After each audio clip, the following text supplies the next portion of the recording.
ఈ శ్రీప్రకాష్ విద్యా సంస్థల్లో ఒక పక్క ఆవుల్ని పెంచుతూ ఒక పక్క పిల్లలకి కూడా అంత ఉత్తమ విద్యని అభ్యసింపచేయడానికి కావలసిన సమస్త సదుపాయాల్ని కల్పించి భారతదేశంలో అతి ప్రాచీనమైన వైద్య శాస్త్రం ఆయుర్వేద శాస్త్రాన్ని ప్రోత్సహించు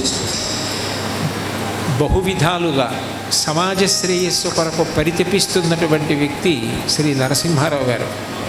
ఇప్పుడే నాకు వారి గురించి చెప్తూ, ఎప్పటి నుంచో వారి కోరిక ఏమిటి అంటే దేశానికి ఏదో మంచి సేవ చెయ్యాలి అని వారి కోరికట.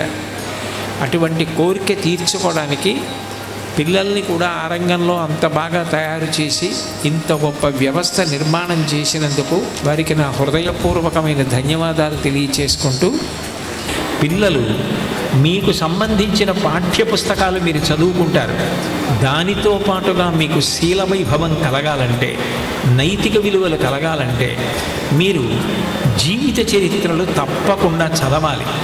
మహాత్ముల యొక్క జీవిత చరిత్రలు మీరు చదివారనుకోండి, మీరు ఎట్లా జీవించాలన్న విషయం మీకు అవగతమవుతుంది.